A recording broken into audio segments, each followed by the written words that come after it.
Good morning, uninterested viewers. I'm coming to you this morning straight at you. I am not a politician. In fact, I never had really any political affiliation when I was a child. My grandmother told me to vote Republican, and that's what I did. I voted Republican because she said so. She had some choice racial words for Democrats. I don't really care about using the word. I mean, to me, it's just a word, but I'm not interested in offending anyone this morning except for the Democrats.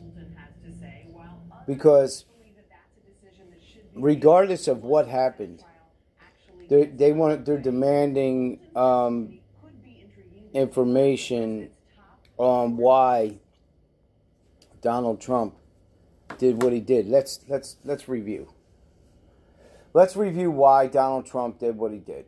Okay, I don't agree with 99.9% of what Donald Trump is as a human being. He's trash.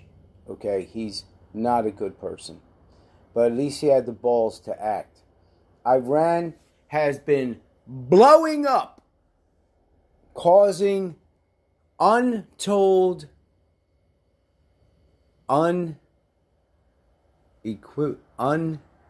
what's the word I'm looking for? We'll never know the exact impact on our environment by blowing up those oil tankers and seizing ships. And they've been doing this blatantly and without check. Threatening, taking hostages. It's about time that somebody did something. If there were innocent people in that, no one's innocent. But if there were uninvolved people in that convoy, I hope that they were Christians and that they were Christ. Because if you weren't, there is no other place for you to go. Paradise does not involve, I think, 70 virgins and a whole bunch of booze. My old question, and look, you can take this as a joke, but I don't. I want to know what happens after you have had relations with those 70 virgins. Do you get 70 new virgins, or now you stuck with 70 wives? I'm not saying, 70 wives would be a bad thing. Maybe they all get along. Maybe they're all best friends. Maybe everyone agrees. But the chances of that are how likely? Maybe. But it just sounds too ridiculous to me. I'm sorry. That coupled with everything else, the horse with the flaming hooves and the woman's face and the hair and whatever, I don't have the exact, because quite frankly, I just don't care. But yeah, I did study. Yes, I read the Quran. Yes, several versions of the Quran, the books of the Quran, because when I speak to imams, I have not read the whole Sharia law because it made me sick. I'm sorry. It made my stomach turn to think that my sister could be raped because she's with her second cousin in the backseat of a car. Gang raped and then killed. So, I'm getting a little off subject here. Let's back up. Donald Trump finally had the balls to do what needed to be done. We have been, how much, are they worried about our sanctions? I don't think so, because all of our supposed allies, there's a back door. And they've been going in that back door for years, and Iran's been getting enough money to build the world's biggest mosque where they believe the imam is going to return when they kill the last Jew, by the way. The last Jew is held against the stone and then the hidden imam appear, which some believe will be Jesus Christ, to announce that Islam is the true religion. Of course, we're waiting for, I believe, prefab temple to be built next to the Dome of the Rock, because I personally believe that stone in there was the original stone where Abraham took Isaac, not Ishmael, Isaac. And that's a beautiful story, though, really. You know, honestly, I'm sorry I said that word. I don't know why I say that word, but point blank, I don't think that God was testing Abraham at all. I think Abraham was testing God.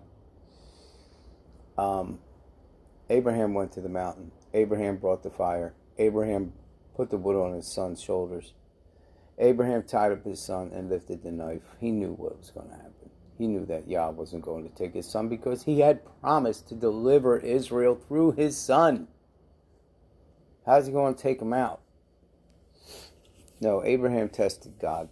And the scripture does say, yes, you can put God to the test. Look it up. I'm not going into it. But now our democratic people are... What's wrong with you? Really? All right? I'm beginning to see it the way that Donald Trump sees it, as a blatant attack on our government. This is a coup. Because you and I both know that Iran has been guilty of massive crimes. Now they're talking about what we do will be lawful, and you can't control your militias. Don't even give me that. This feels like so much deja vu right now that it's not even funny, because I've heard all this nonsense before. So have you.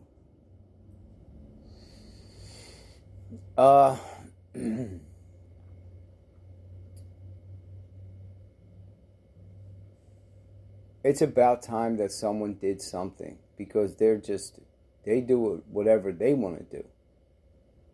Okay? They're doing whatever they want to do to whoever they want to do it, whenever they want to do it. They're taking ships.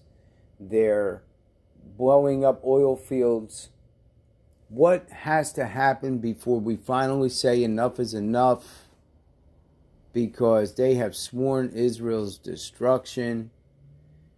So, I heard this. I don't know if I said this or if I heard this, but it's a great analogy. If Mexico started shooting missiles into Texas, what would happen to Mexico? What would we do to Mexico? Would we care what the United Nations said? Would we care what the world's opinion would be? I don't think that Mexico would be Mexico anymore. It would be Amerimexico.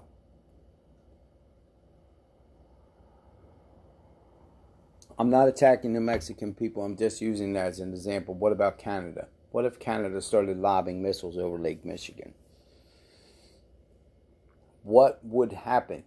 Instantaneously, we would decimate we know where every single bomb came from. We know where every missile comes from.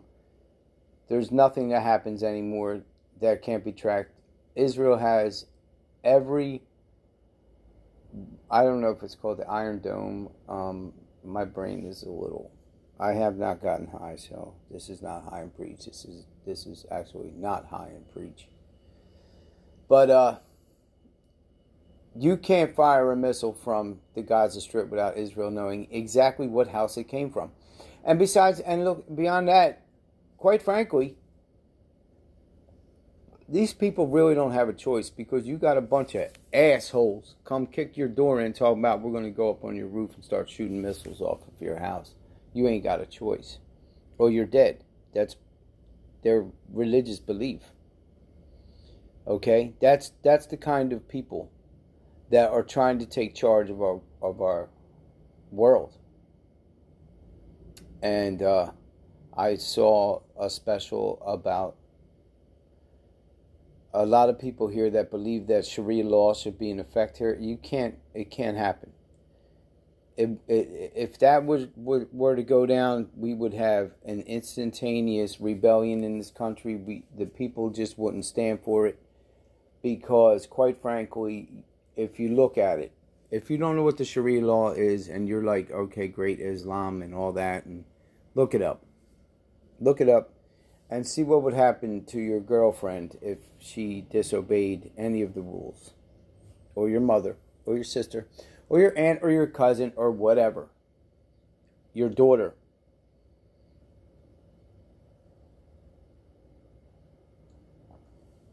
Do you know why that Iran can claim there's no homosexuals in Iran? And I'm not saying that. I'm telling you that I am a non-practicing homosexual. There's just no way around that. It wasn't something that I was born with. I chose it. Okay. I can't understand where the feelings came from. There was some emotional damage done to me by my mother and by Dennis Leahy and Michelle Akabaki, those two filthy scum that did horrible things to my brother and I, including giving us drugs. Well, at least they gave me drugs. I don't know what happened to my brother. I don't know if they gave him drugs, but I know that big, disgusting slob used to pee on us. Laugh if you want to. I'm cool with that. It's funny now. That resulted in my brother peeing on one of our babysitters who never showed up again, but that's what happened. Okay, that's why my brother did that. He thought it was normal. And that's probably why my brother's in prison. And that's probably why he is the way he is and the way I am the way I am. So, just remember one more thing, that if you think you got it bad, there's other people that got it a lot worse. Unfortunately for me, I have to deal with this every single day of my life, every waking moment. It never stops. The pain never decreases. It continues on and on and on. I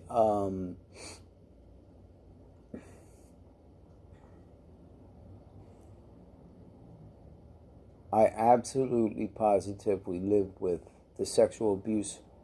That's what happened to me when I told them in church what happened. That the stuff that was going on at home. And long story short, let's get back to why I'm on here this morning. The Democrats are talking about taking away Donald Trump's authority. Are you serious? Really? Look, before they do that nonsense, impeach Nancy Pelosi. Get rid of the nonsense, because no matter what happened, what's about to happen needs someone with some guts, because there's no possibility that they're going to just let this go. That's not even in the realm. There's not even a thought of that. They can say whatever they want, but secretly, they're not worried. They're not talking about lawful this and that. They don't care about that. They care about revenge. They care about killing their great Satan. They care about destroying you and me. And it doesn't matter if you're an Iranian national here. By the way, I am single. Anyway, it doesn't matter whether you're in this country or not. They will kill you too. Don't you understand that? You will be called, what's the word for that? Acceptable. You know what I mean, right? Do I have to explain it? Do I got to get my other phone out and start looking the words up? Because it's called collateral damage. That's what you'll be, okay?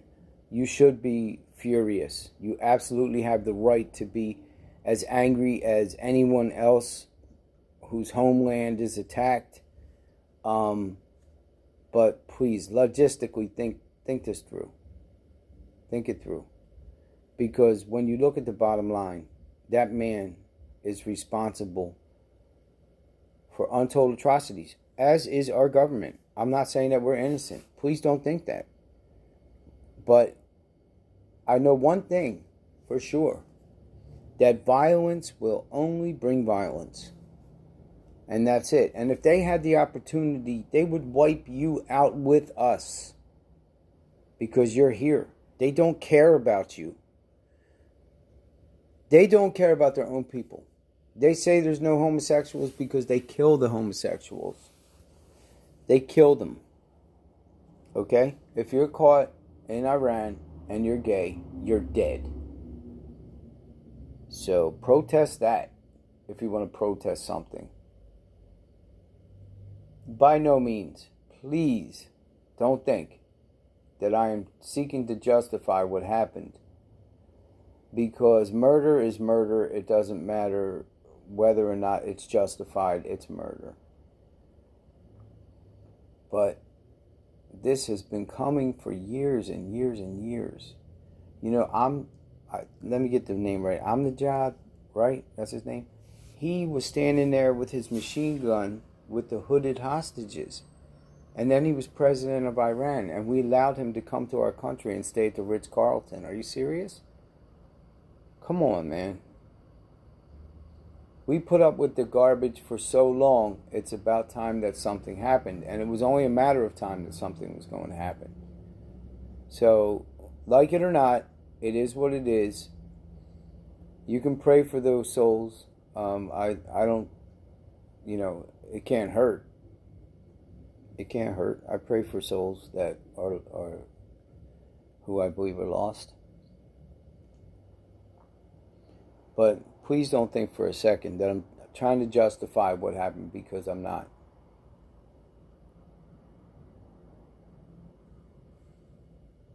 Okay. Well,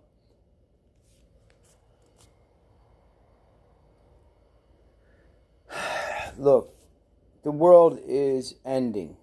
Christ is going to return through this. Antichrist will come to power because of this. That is the good news and the bad news. The good news for us, but the bad news for us also. If you're not an obedient Christian, if you're not as strictly obedient as you can possibly be, guess what's about to happen to you? You're going through what did Jesus say? Tribulation. Anyway, I've taken too much of your time already.